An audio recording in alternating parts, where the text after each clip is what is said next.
Hey friends, welcome back to the Lead with Hope podcast. I am your host, Brandi Kelly, and I'm so glad you're here today. Have you ever had a moment where everything just felt off and you just couldn't explain why? No big conflict, no obvious problems, but your energy shifted, your patience was thin, and your confidence had grown a lot more quiet. Suddenly, you were questioning things that you felt so clear about just hours before. That's not random. It's a thought that is running in your mind unchecked. And most of the time, we don't even realize what is happening. Before we get started, I want to thank our legacy partner, Craig Williams, founder of Conversary. At Spark Hope, we believe story matters because story shapes how we lead, how we connect, and how we show up in the world.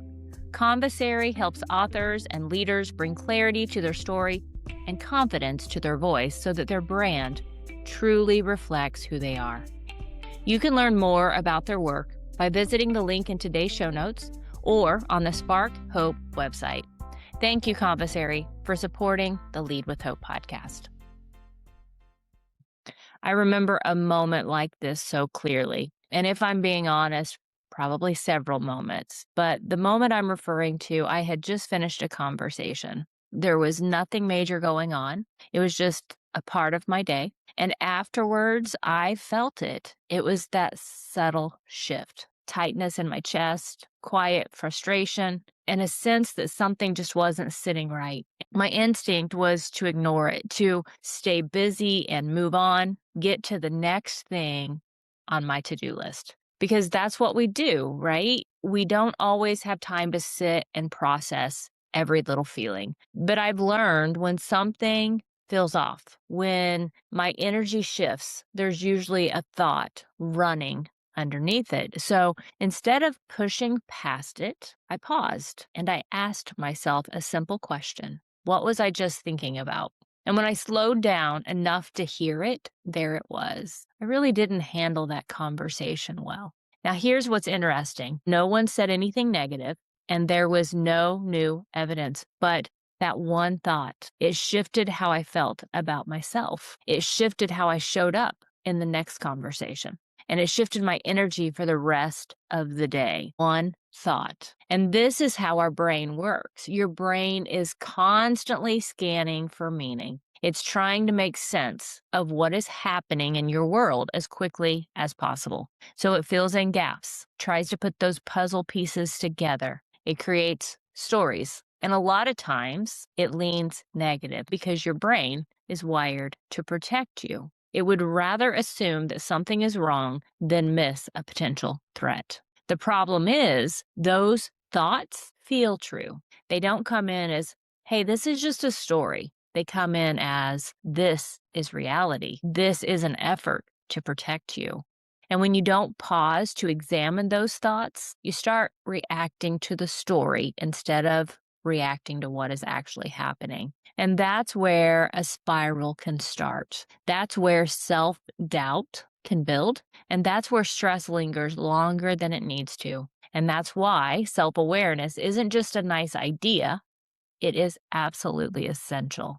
So here is a simple way to interrupt that pattern in real time. It's a 5-step thought audit. It's not complicated. It's really not time-consuming. It's just intentional.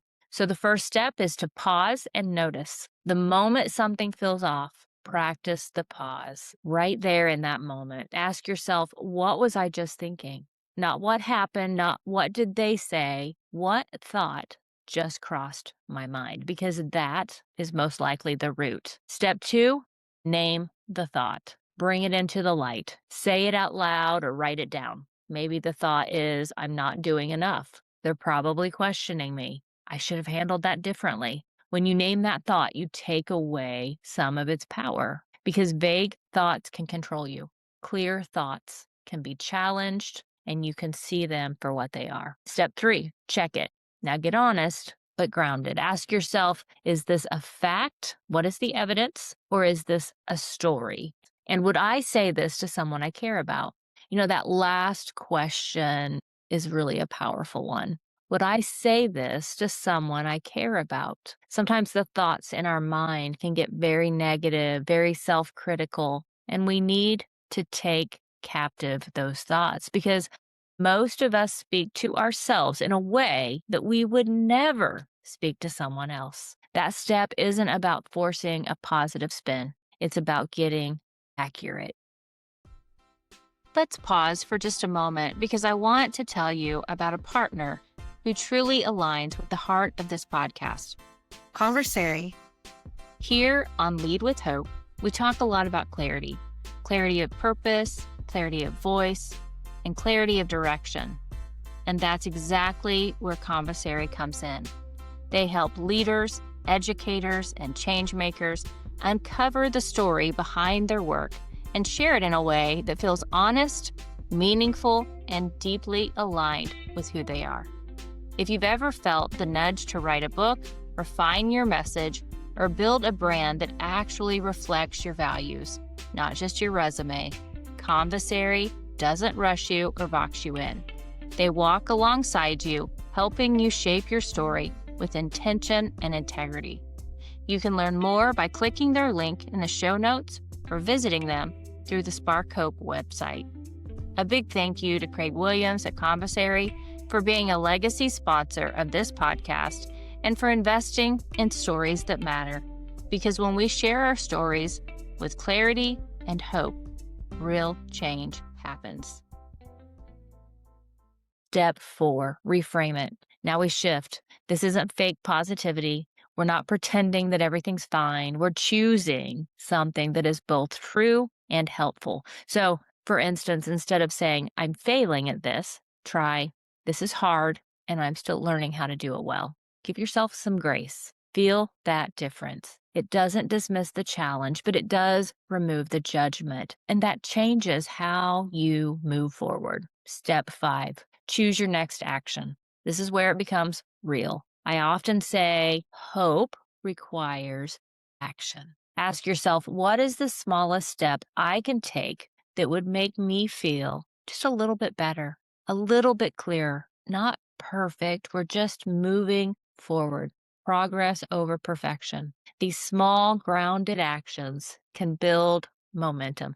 So here's your reset today. Not every thought deserves to lead you in that direction. You don't have to believe everything your mind offers you.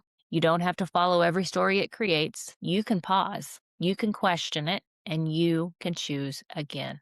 That's the power you hold within yourself. This is the quiet work of leadership. It's not always visible and not always applauded, but it changes everything because when you lead your thoughts, you lead your energy differently. You lead your decisions differently, and you lead your life differently. So the next time something feels off, don't just rush past it.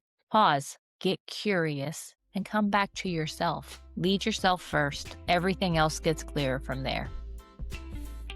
That's a wrap for today's episode of Lead with Hope.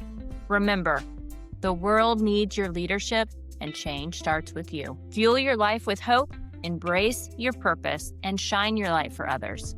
If this episode inspired you, I'd be so grateful if you could take a moment to give us a 5-star rating and share it.